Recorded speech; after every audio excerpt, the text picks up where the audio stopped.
Bom dia, queridos. É com alegria que nós estamos nessa manhã para prestar culto ao nosso Deus. Eu quero convidar a igreja a que abra suas Bíblias, livro de Atos dos Apóstolos, capítulo 6. Nós leremos do primeiro verso ao verso de número 7. Atos, capítulo 6, verso 1 ao verso 7. Diz assim a palavra do Senhor: Ora, naqueles dias, multiplicando-se o número dos discípulos, houve murmuração dos helenistas contra os hebreus, porque as viúvas deles estavam sendo esquecidas na distribuição diária. Então os 12 convocaram a comunidade dos discípulos e disseram: Não é razoável que abandonemos a palavra de Deus para servir às mesas. Mas, irmãos, escolhei dentre vós 7 homens de boa reputação, cheios do Espírito e de sabedoria, aos quais encarregaremos deste serviço. E quanto a nós, nos consagraremos à oração e ao ministério da palavra. O parecer agradou a toda a comunidade, e elegeram Estevão, homem cheio de fé no Espírito Santo, Filipe, Prócoro, Nicanor, Timão, Pármenas e Nicolau, prosélito de Antioquia. Apresentaram-nos perante os apóstolos e estes, orando, lhes impuseram as mãos. Crescia a palavra de Deus e em Jerusalém se multiplicava o número dos discípulos. Também muitíssimos sacerdotes obedeciam à fé. Vamos orar mais uma vez. Pai, é com temor e tremor que nós estamos diante da Tua palavra, conscientes, ó Deus, de que em tudo dependemos do Senhor e do Teu Espírito para compreendê-la em sua plenitude. Faze assim, ó Deus, conosco, dá-nos o devido entendimento dela. É a nossa oração no nome de Jesus. Amém. Queridos, a nossa Constituição, no seu artigo 25, diz que a igreja exerce suas funções na esfera de doutrina, governo e beneficência mediante oficiais, que podem ser ministros do Evangelho, presbíteros regentes e diáconos. Esses ofícios são permanentes, mas o seu exercício é temporário. Atendendo então a esse preceito constitucional, a nossa igreja, com certa regularidade, realiza a eleição de oficiais, presbíteros e diáconos. No seu artigo 53, falando especificamente dos diáconos, a Constituição nos diz que o diácono é o oficial eleito pela igreja e ordenado pelo conselho para, sob a supervisão deste, dedicar-se especialmente à arrecadação de ofertas para fins piedosos, ao cuidado dos pobres, doentes e inválidos, à manutenção da ordem e reverência nos lugares reservados ao serviço divino e exercer a fiscalização para que haja boa ordem na casa de Deus e suas dependências. Ainda o artigo 111 diz que o conselho convocará a assembleia da igreja e determinará o número de oficiais a serem eleitos.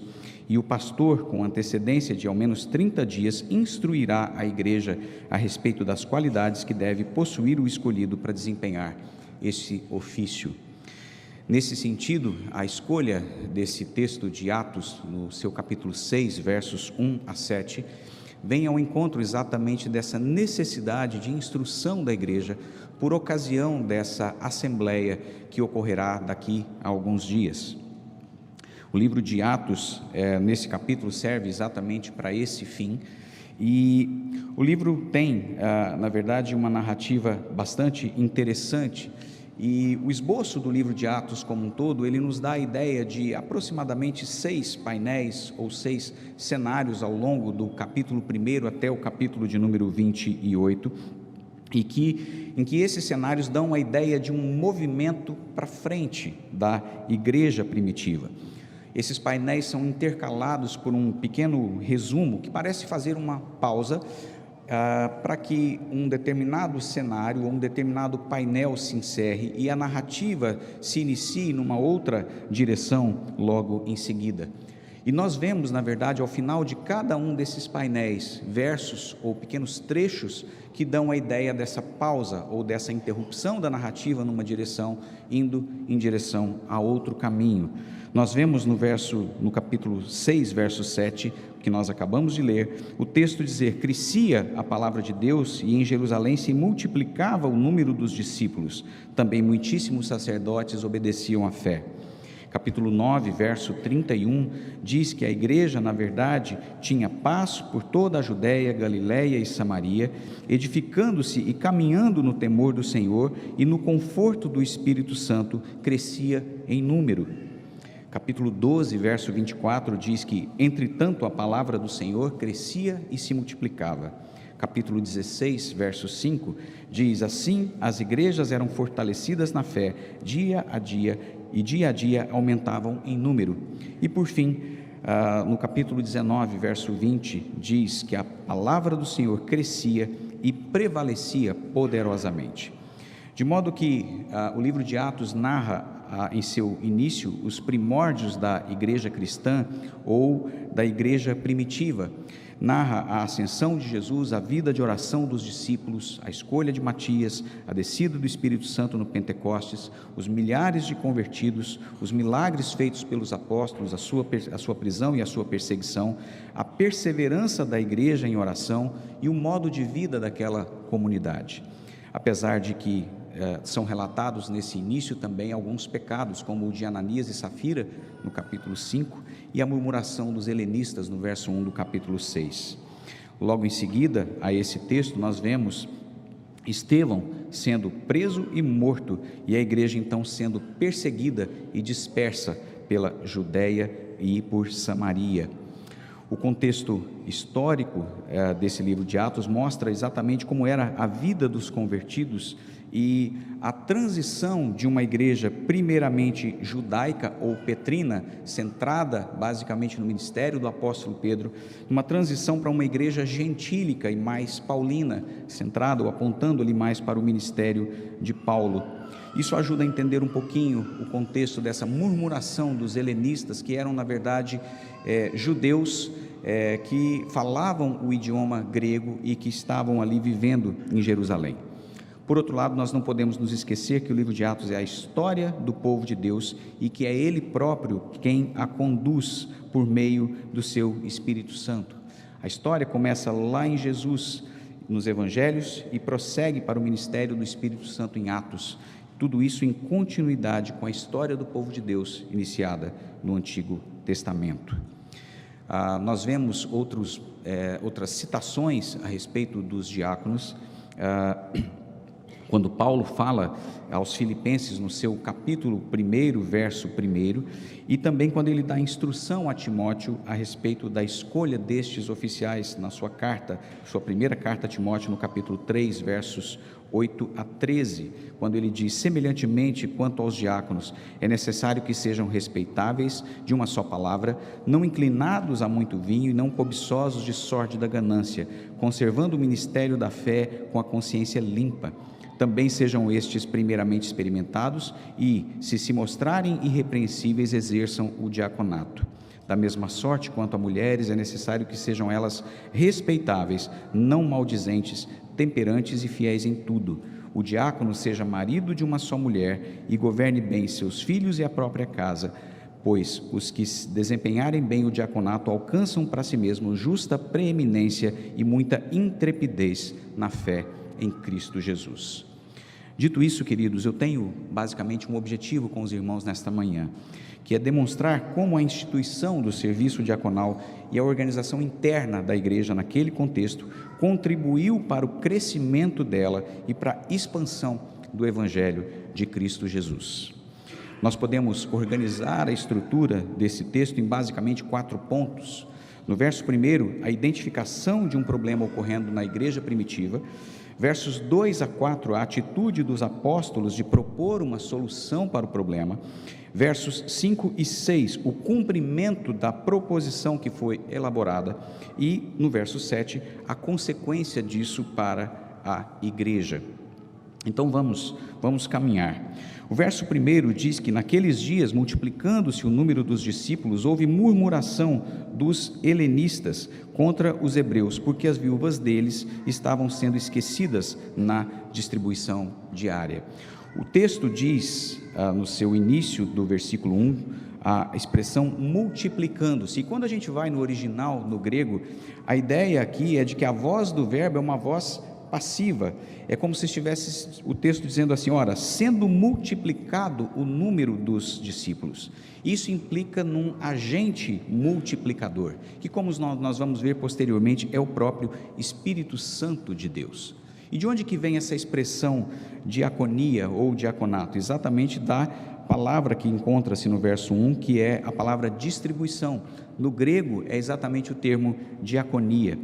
Nós temos ali então a murmuração dos helenistas. Esses helenistas eram judeus de idioma grego, que eram os judeus que vinham da diáspora, aqueles que foram exilados lá no Antigo Testamento e que viviam em Jerusalém.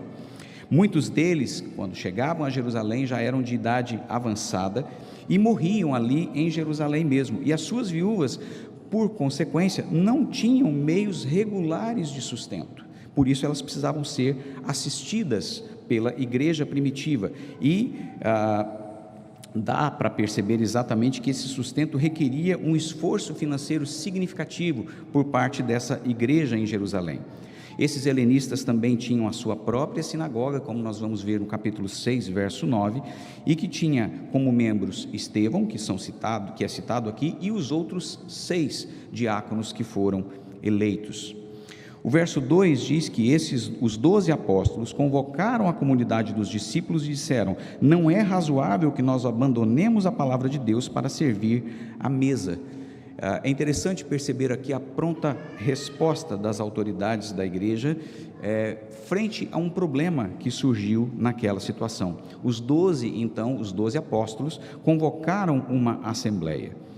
O versículo não afirma, nem mesmo deixa implícito, isso é importante, que a oração e o ministério da palavra seja uma tarefa superior à tarefa de servir às mesas. Não existe aqui uma gradação de importância de trabalho dentro da igreja ou de importância de serviço. Culturalmente, servir à mesa traz à mente, ou à nossa mente, a ideia equivocada de empregados ou de garçons de restaurante fazendo esse serviço, como se esse serviço tivesse um valor inferior. E na verdade não é nada disso, né? Naquele contexto era a obrigação do chefe de família distribuir os alimentos. E nós vemos isso acontecendo de uma maneira plena com Cristo Jesus distribuindo os elementos da ceia aos seus discípulos, como está descrito em Lucas capítulo 22, verso 19, em que Jesus toma o pão, o abençoa, o reparte e o distribui aos seus discípulos, o maior servindo o menor. Além disso, o termo mesas, descrito aqui no versículo de número 2, é a palavra trapeza no grego, que pode significar tanto mesa de jantar, quanto mesa de cambistas.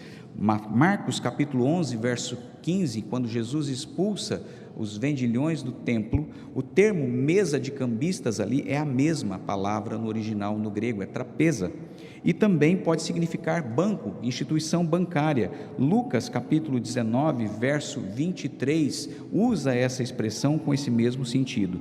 Então a expressão servir à mesa poderia muito bem significar sentar-se à mesa de um gerente de banco para negociar. Isso é reforçado pela qualificação necessária dos 7, que eles deveriam ser cheios do Espírito e serem de boa reputação e terem sabedoria. E aqueles sobre quem Paulo fala na sua carta a Timóteo, no capítulo 3, versos 8 e 9, diz que os diáconos não devem ser cobiçosos de sórdida ganância, conservando o mistério da fé com a consciência limpa. O ofício diaconal, queridos, ele extrapola a simples questão da assistência aos necessitados da igreja. Isso não quer dizer que os apóstolos deveriam evitar qualquer coisa relacionada com a gestão ou com as necessidades físicas, e nem que os 7 deveriam se afastar da oração e da palavra.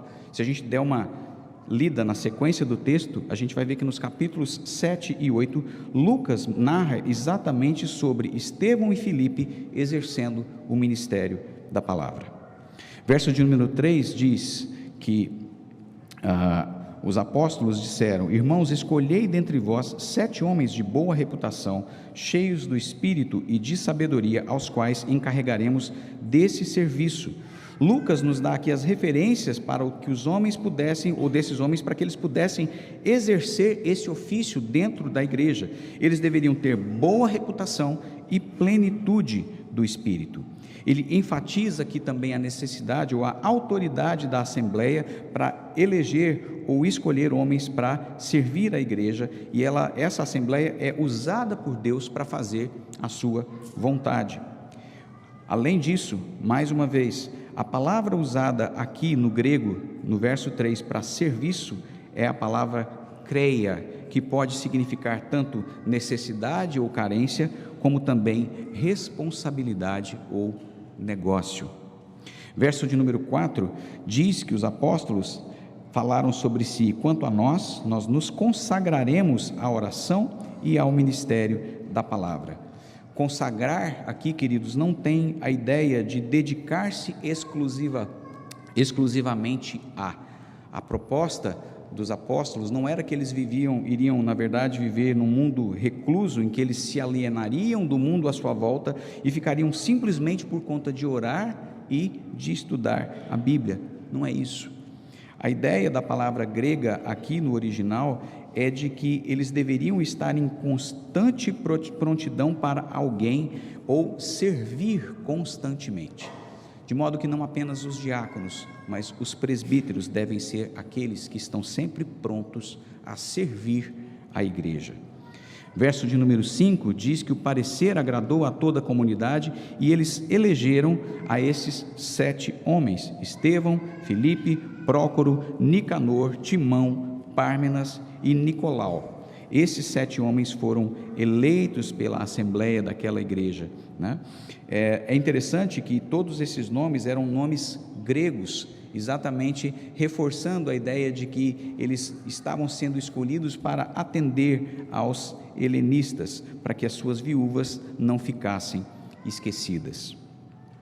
Verso de número 6 diz que eles foram apresentados perante os apóstolos e estes, os apóstolos, orando, lhes impuseram as mãos. É importante ressaltar que os apóstolos ali também eram presbíteros e por este ato eles demonstravam que exerciam autoridade sobre aqueles homens, e esses homens, os diáconos, deveriam ser sim submissos à autoridade deles. E por fim, o verso de número 7 nos diz que a palavra de Deus crescia em Jerusalém, se multiplicava o número dos discípulos e também muitos sacerdotes obedeciam à fé. Lucas nos informa a respeito desse crescimento, e esse verso de número 7 faz aquela pausa, aquela transição do primeiro cenário até o capítulo 6 para o segundo cenário, que exatamente vai mostrar Estevão sendo levado para o sinédrio por conta de depoimento de falsas testemunhas. Logo na sequência nós vamos ver Estevão sendo morto e a igreja sendo dispersa para a Judéia e para a Samaria. Como é que nós podemos concluir esse pequeno trecho da Escritura? Primeiro, dizendo exatamente qual não é o propósito do autor, que é Lucas, o mesmo autor do Evangelho de Lucas, dizendo exatamente que o seu propósito não é nos informar sobre a organização original, ou mesmo política, ou mesmo de divisão de poder dentro da igreja. Não é essa a intenção do apóstolo. Segundo, o seu propósito não é nos ensinar sobre categorias e sobre valoração de ministérios e ofícios dentro da igreja.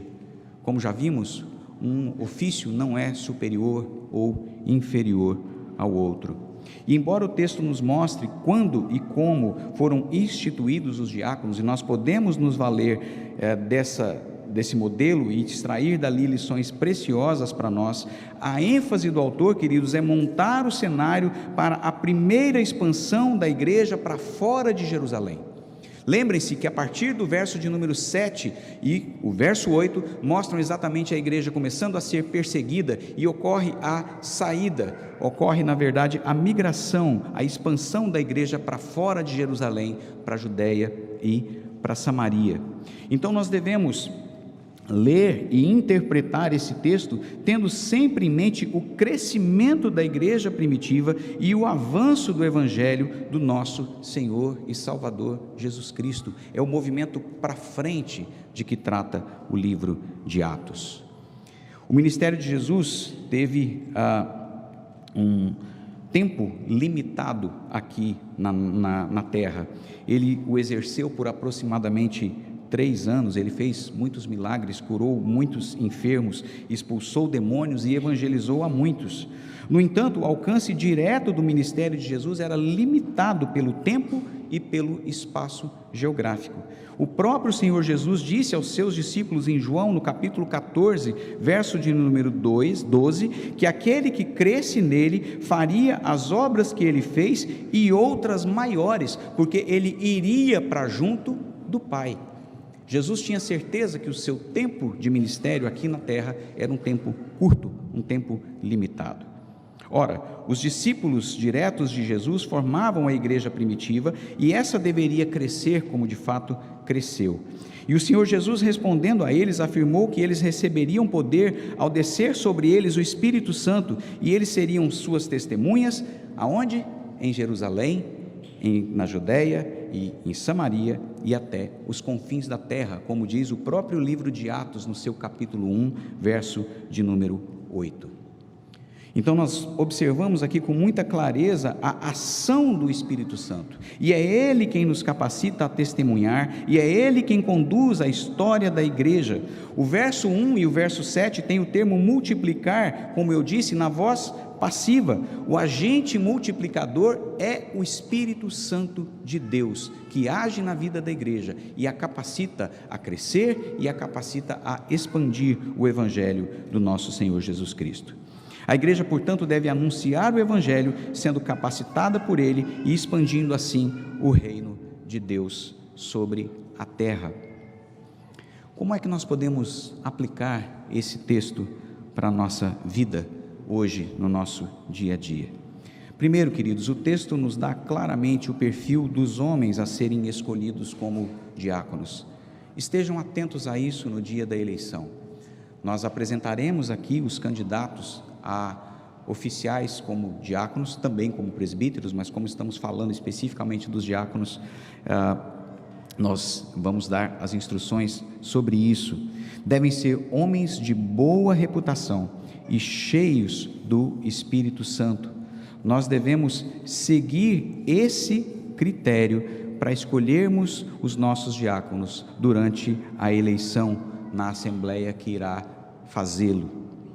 Segundo, o ofício diaconal deve envolver sim a assistência a viúvas, pobres, doentes e inválidos e a manutenção da casa de Deus, como diz a nossa Constituição, que lemos no início dessa exposição.